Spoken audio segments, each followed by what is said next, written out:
eles iam morrer. E o mestre não estava com ele. Mas de repente, eles olham, estava quem? O mestre.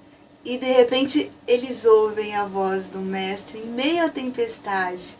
Não temas, sou eu.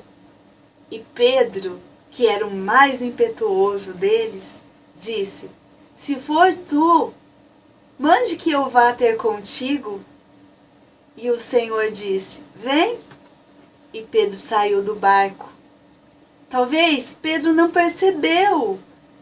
Eu não sei se foi a fé de Pedro, se foi a palavra. Eu creio que foi a palavra que Jesus disse: vem. Porque ele ouviu Jesus dizer: vem. Foi a voz do mestre que ele ouviu e ele obedeceu e ele foi. E Pedro andou sobre as águas.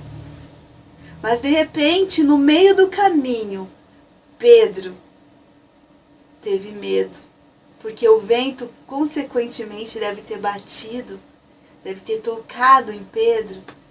E de repente Pedro viu que ele estava andando sobre as águas e ele temeu e começou a afundar. Muitas vezes é assim na nossa vida. Nós estamos caminhando por fé, estamos indo na fé. Quando vem o primeiro problema, nós olhamos e dizemos: eu não vou vencer. Estamos prestes a receber aquilo que Deus tem para a nossa vida. Mas nós olhamos para o problema e deixamos de olhar para Jesus. Se Pedro não tivesse olhado para o vento e ele tivesse continuado olhando para o alvo, que é Jesus, se ele tivesse seguido para o alvo que estava na sua frente, ele não teria caído. E Jesus pegou na sua mão, mesmo quando a fé faltou. Ele segurou as mãos de Pedro e disse: por que temeste, homem de pouca fé? Por que temeste? Por que tiveste medo? Eu estou aqui. Você estava indo tão bem. Você estava caminhando tão bem. Por que temeste? Por que vamos temer se Deus já está no nosso futuro? A ansiedade é muito difícil.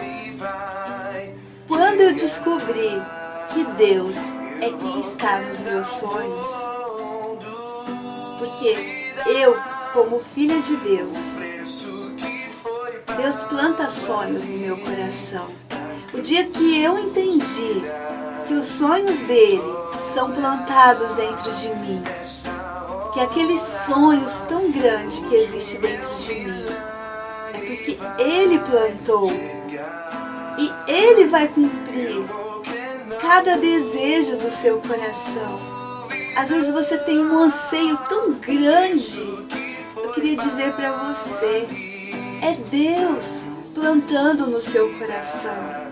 Só que não é você que vai realizar, é Ele. Não fique achando que é pelo seu merecimento que Ele vai fazer alguma coisa. Porque nós não merecemos, mas é por amor, porque Ele nos ama. E Ele já provou. A fé está intimamente ligada ao descanso. A fé, ela não se age com a ansiedade.